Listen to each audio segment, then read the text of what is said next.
TC Spiritual Shepherd. Welcome back to the Spiritual Shepherd YouTube channel. Today we're going to be getting into a 10-minute video about taking my power back and clearing my name officially. Now, a few different things that I feel like have happened in my life. I've done a multitude of wrongdoings in my life.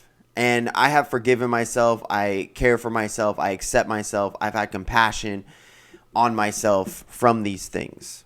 A lot of the reason why I don't drink, don't smoke, don't do a lot of things like this, and generally gravitate away from these environments is because, these types of things. As well as I've signed for people who did not deserve that permission slip, or even if they did deserve it, I felt like now, with how aware and conscious that I am,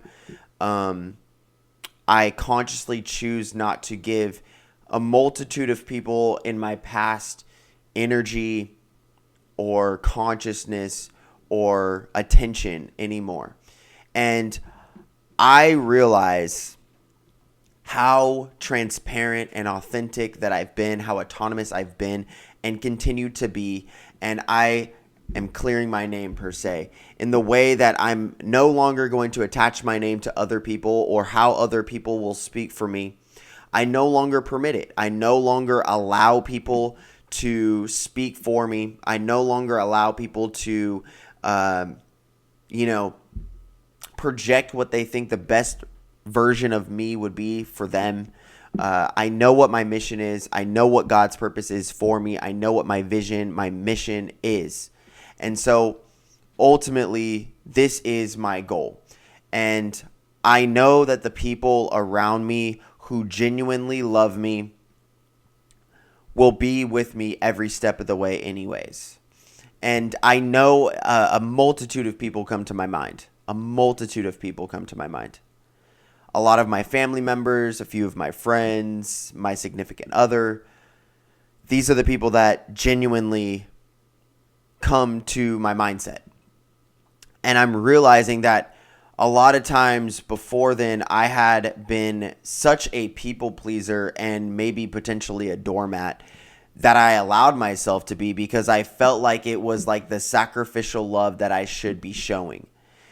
And I think that there's a multitude of quotes that say, love yourself as much as you genuinely love other people or you've shown to love other people. And that is a perfect quote for me. It's a perfect quote for people that I know. And I realize that I'm going to start doing this more often. I'm going to genuinely care for myself and not be the self-sabotaging POS that I used to know myself as. I don't know that version of me anymore. That's not who I am. Don't speak those versions over me. And people who genuinely speak those versions over me are separating themselves from who I actually am from themselves. And that's what I realize as well is I keep people around me who will speak positively of me. I know that not everyone will understand my spiritual mission. I know not everyone will understand my financial mission or my physical mission or my mental and emotional mission. I know that there will be people who do not comprehend what I'm planning to do, but I really want you guys to see that there is faith and trust, that you can have faith and trust in your brother. And this cultivation is a very strong cultivation in my mindset. That I'm going to be the best version that I can potentially be for you. And I'm going to be the best version of me.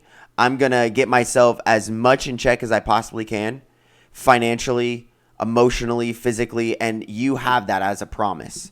You have that as, and it's not even necessarily I'm promising you, it's that I'm promising myself, and you can see that fulfill in the day-to-day life. That I'm going to uphold, that I'm going to create the best version of me, create the best version of me that I admire, and give this being, this great being, to the world. This is a fantastic quote. Now, as we get deeper into this, we're about halfway through. I've been through multiple situations where I've signed over different documents and I've written my signature, my old signature, that is void completely. I've given those different authentications and authorized signatures, which are no longer authorized, to these beings so then they look like they have more credibility. And I know I bring this up to the people who understand, and there are other things in my life that I've also done. Like I've signed over my sobriety for people to feel empathy, because I gave empathy to people who were addicted to chain smoking cigarettes and drug use and alcoholism and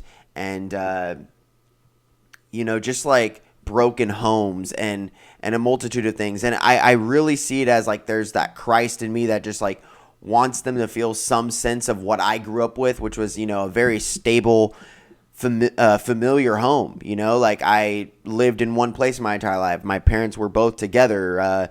Everything was relatively taken care of. And I got to have fun most of the time. I pretty much got to eat what I wanted most of the time. And so there was a lot of like freedom.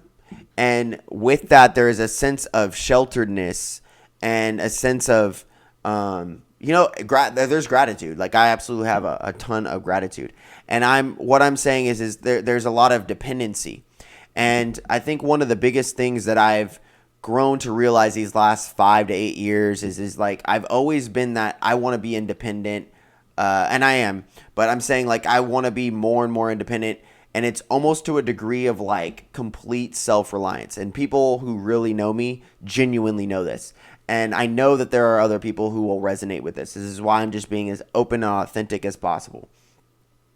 And this self-reliance comes to why I've studied what I've studied, which is self-conservation, self-preservation, also, living off the land, like solar panels and a well and, like breatharian. Like you could see it in a multitude of ways, that like how my mindset works. And I'm okay with sharing this. This is a great thing. And I think by me just being open and authentic, it can inspire people to do the same in their own work, in their own regard, in their own ways. Entrepreneurship, investing, having your money make money, and being free to be able to open your time up for other people to help up level them. And it comes from a sense of Christ. It comes from a sense of, I really genuinely care about my neighbor. I genuinely care about my family. I genuinely care about my friends. And along the way, I think sometimes I signed over, different empowering, I signed over my light per se to people who genuinely are just light consumers. They just consume light. And I forgive them. I know that obviously they generate light as well, but I think there's there's spectrums of light. And so even if I'm handing over ultraviolet light, or let's say even blue light or whatever, it's more of a higher vibrational light. They might use that and still just put out, this type of ray, a frequency of light. And so that's what I'm starting to realize, is that I'm only going to give my energy to things that are going to increase my energy or keep it relatively at the same frequency of energy. And, I might have not made all of the best decisions and the greatest things that I might have not made the best decisions in my life so far. But with those failures, I want you guys to really see that I now know what I'm supposed to do, and I know that this is how to not do it ultimately. And so by not doing that, by knowing 10,000 ways not to make a light bulb, I'm that much closer to actually being the light and to being the light bulb for the world. And ultimately, you can have faith and trust that I will do the best I could possibly do, whether that's in business, whether that's in fitness, whether that's in emotionality, whether it's in relationships. And just so you know, I'm not going to give up on you. And I'm not going to give up on myself to be the best version that I could potentially be for the Most High living through me. Peace, much love, namaste. Everything's in the description. Peace.